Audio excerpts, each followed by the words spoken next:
Ini adalah logam yang paling diburu di dunia. Bukan logam apalagi kalau bukan emas.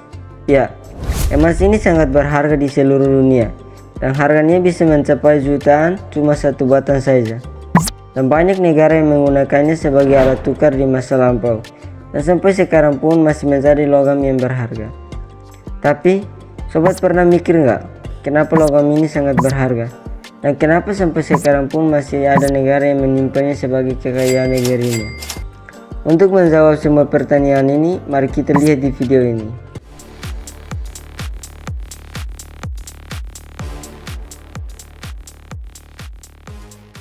Harga emas sekarang mulai bertambah dari tahun ke tahun, dan semakin banyak orang yang membelinya untuk investasi dan simpan di rumahnya sebagai simbol kekayaan mereka.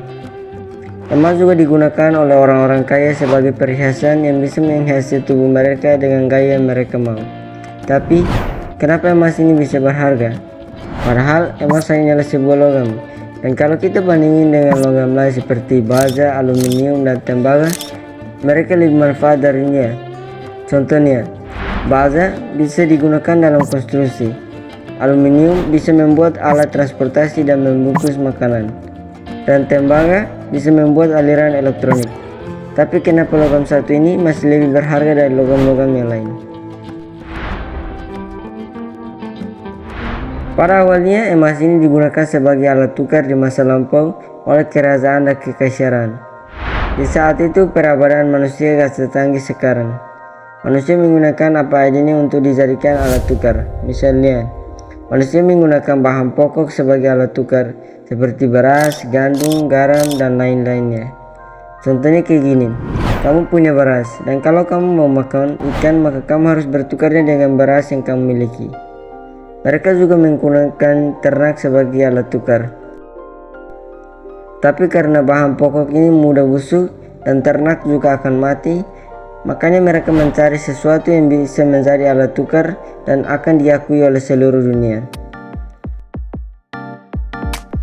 Emas pertama kali digunakan oleh kerajaan Lydia yang berada di Turki pada tahun 600 sampai 625 sebelum Masehi. Digunakan oleh Raja Croesus sebagai alat pertukaran atau mata uang yang sah. Dan emas semakin luas di perdagangan di tahun 1800 sebelum Masehi, yang dimana digunakan oleh kerajaan Romawi, kerajaan Khilafah, kerajaan di Cina, dan era penjelajahan bangsa Eropa ke benua Amerika. Emas juga tetap saja digunakan oleh era sekarang yang dimana alat tukar sudah menggunakan digital dan uang kertas. Ya, kalau kita lihat dari fungsinya sih, emas cocok untuk perhiasan karena mudah dibentuk dan warnanya yang berkilau. Emas menjadi logam yang berharga karena emas adalah mineral yang susah untuk ditemukan. Emas gak seperti uang kertas yang bisa dipabrik oleh manusia. Ya kita bisa bilang kalau emas itu gak bisa dibuat oleh manusia lah. Menurut penelitian para ahli, diperkirakan kalau manusia sudah mengelola ratusan ribu ton emas. Yaitu artinya emas di bumi kita ini sudah berkurang lah. Dan kalau emas semakin langka untuk ditemukan, maka akan naik juga harganya. Emas juga punya kelebihan seperti tidak bisa berkarat dan tidak bisa membusuk.